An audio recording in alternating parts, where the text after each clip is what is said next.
Hey, folks, and welcome back to the Business Corner. Today, we are going to discuss an important topic that most people either ignore or don't want to deal with, and that is money management and budgeting. Money management and budgeting will affect your entire life. It affects your ability to socialize, it affects your level of happiness, and it affects just everything. And it doesn't matter how much money you make. You can make, $1,000 a month, or you can make $1 million a month. The fact is money management and budgeting still play an important, very important role in everything that you do. And the less money you have, it's even more important.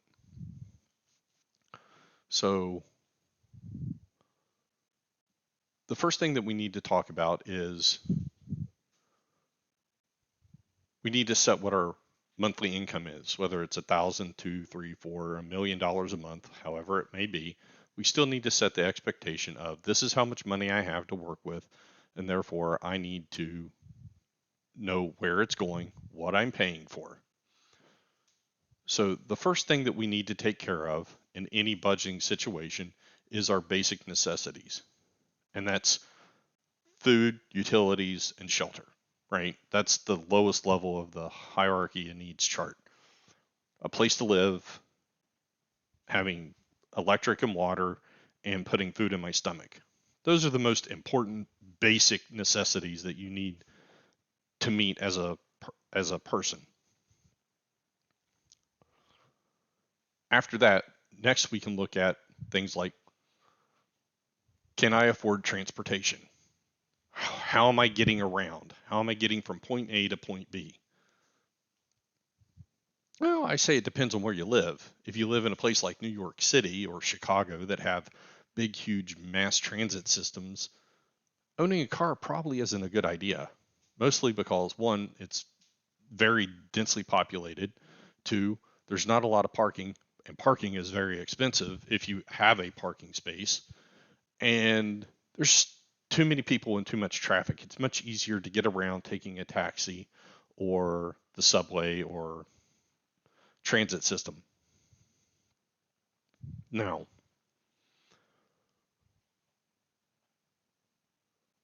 once we have our transportation set, we need communication. Phone, internet is basically it. And if you can get away with just having a phone with the internet, then that's like the lowest level, right? Having a phone with the internet is the lowest level of, you know, and nowadays it's one of the better things. Having an unlimited mobile data plan, you can pretty much do anything and everything you want on it. You can connect your computer to it, and you can tether it, and you don't have to worry about other internet. If you have a TV, most TVs you can smart cast to it. Now, most places do put data cap limits on their stuff. However, you can still get away with just a phone with an unlimited data plan. And they're actually pretty cheap. Most will only run you like $40 a month, $50 a month, something like that. So now we need to look at expenses. Needed expenses versus unneeded expenses. We've already covered the basic expenses. So once we have those down, we can start filling out the rest of our budget and how much what they call discretionary income. This is money that you have left to spend on other stuff other than your basic necessities. So,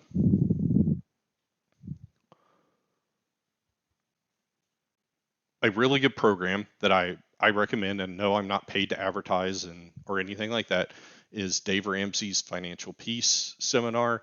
It's about a 1 week. It covers a lot of the stuff that I'm talking about in more depth, and it's an excellent program. I'll explain a little bit more of that in a minute. It goes over budgeting and what you need to do. So what we have left over after our basic things are taken care of is our discretionary income. With our discretionary income, we need to then label the things that we want to do. The first thing that I suggest is everybody should build an emergency fund. Well, and what's an emergency fund? Well, it's exactly what it says. It's a small amount of cash money that we set aside and we don't touch in order to, in case something comes up. We need to repair the water heater. We need to call a repairman for something. We need to change a flat tire on our car.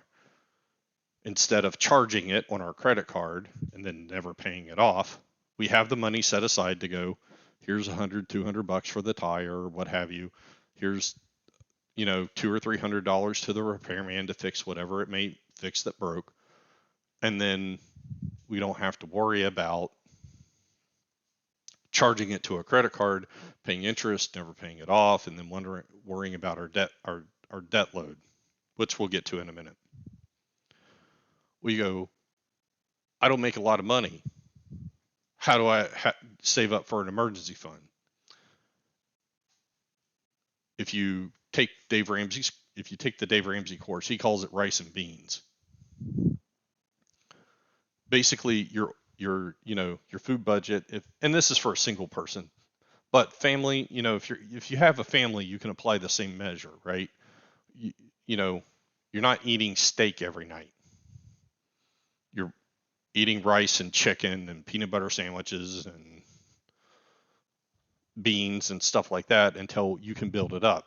You're not going out to eat. You're not going to the movies. You're not going bowling. You're not buying all this other stuff. You're taking the money and putting it away into your emergency fund. So think about it this way, folks. If you go out to eat every week, let's say you want to spend $25 a week to eat, right? That is $100 a month. Let's say you want to go to the movies at least twice a week. That's another $50. Well, in a month, that's $150 a month that if we put to an emergency fund, within 3 months, we have our emergency fund, right? Okay, so if you can afford $25 to go out and order, go out to eat every week, or how about this? Your morning $5 coffee every day, that goes to your emergency fund instead of ordering $5 coffees every day. So people have the money, they just don't realize they have the money. Now we're going to look at our debt, okay? Because a person's debt affects their life. Your debt does affect your life. The average American has over $10,000 in credit card debt. $10,000 in credit card debt. So let's take a quick look at that credit card debt. So the average American has $10,000 in credit card debt. The average interest rate on that debt is 20%, and the average minimum payment on that is probably about $200 a month. If you were to pay the minimum payment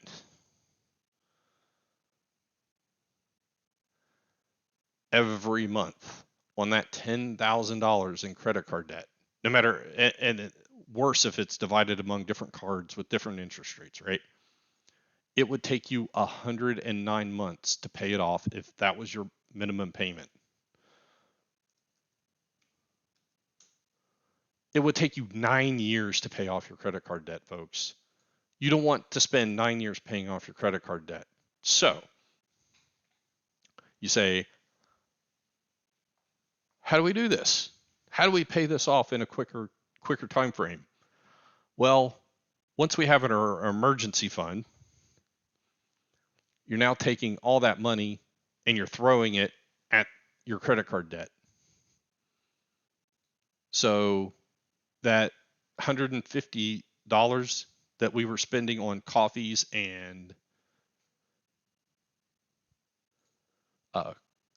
going to the movies or eating out. So let's just look at this.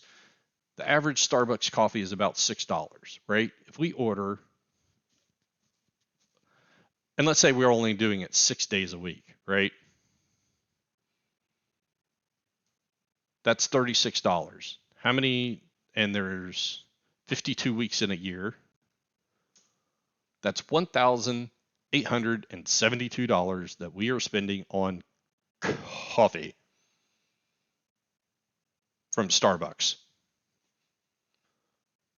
If we just take that money, right? And we put that towards our debt. So let's divide that by 12. And we're at and add it to our monthly payment. That gives us $356 a month, right? Oh, look at that, folks. We went from 109 months down to 39 months. Look what it did with our interest too. If you look back, it went from 54% interest down to, and we'll just round it off to be, if you add the 6 in there, okay, it takes off an extra month if you pay the 356. But look at your interest. It went from 40, 45, 46% down to 26%.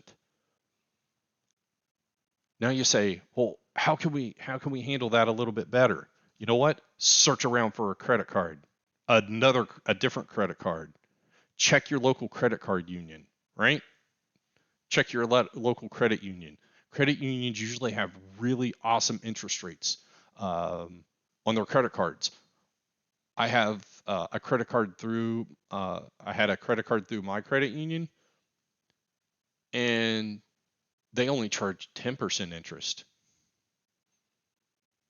So now on a $10,000 debt for this one card, if we can consolidate our debt to one credit card, right? And if we can make the payment at $356 a month, which we have the money for, as I just showed you, right? Now we're paying that off in 33 months, which is a little less than 3 years instead of 9 years. But what does this mean overall? This also means overall that we're not going to the movies, we're not eating out, and I'm not saying you can't eat out, but we're not eating out a whole lot. You know, maybe once a month you splurge and you go to McDonald's and order something off the value meal, right? You're not going to the Outback or Olive Garden or something like that 2 or 3 times a month. Now you say, well, that's a lot of discipline. Oh yeah, it is a lot of discipline. It means you're not going to the clothing store and buying a new outfit every other week. You're not buying new shoes every other week. You're taking all that money and you're throwing it at this debt, you know. And this goes for guys as well as women. It goes for everybody.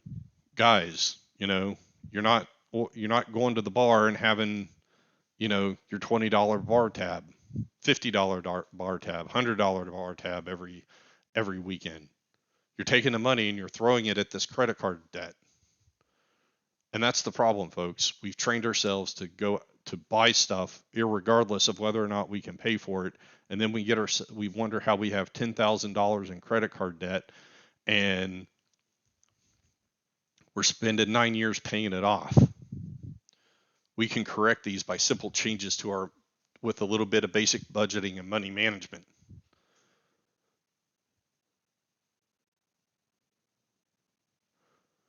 It's just, you know, let's look at the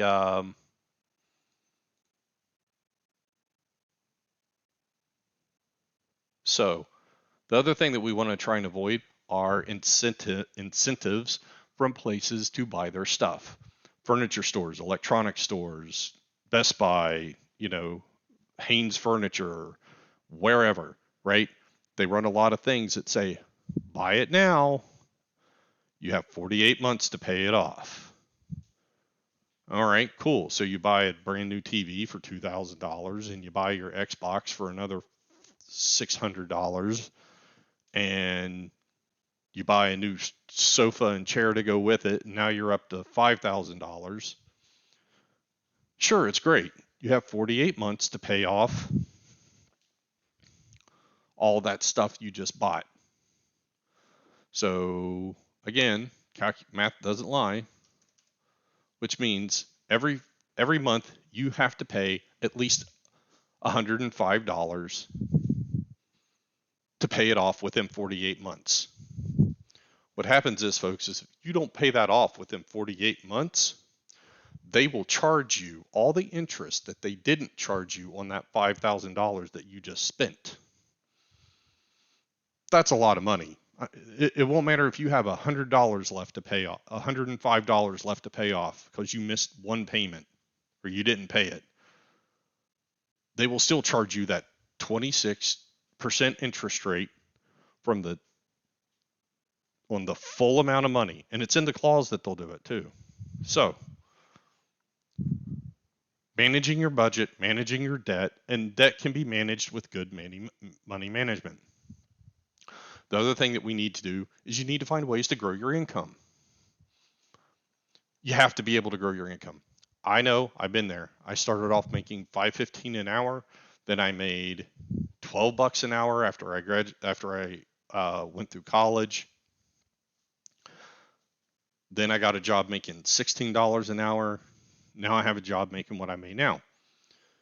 You have to have the ability to grow your income. If you can't grow your income, you're going to have a very difficult time managing your debt and paying it down. But not only just doing that, it's, you can't really take on a lot of debt. You're not buying a new car, you're buying a used car, and probably a really bad used car. You're not, so you have to find ways to grow your income. And I cover that in another segment, and you can watch that video on, education and jobs to pay off. It's on the channel as well. So there we have it, folks. Especially in this day and age with COVID and the whole thing, we need to be able to manage our debt. We need to be able to manage our money to help manage our debt. So I hope you enjoyed the video. Please like and subscribe. Tune in next time to the Business Corner, and we'll see you then. Have a great day.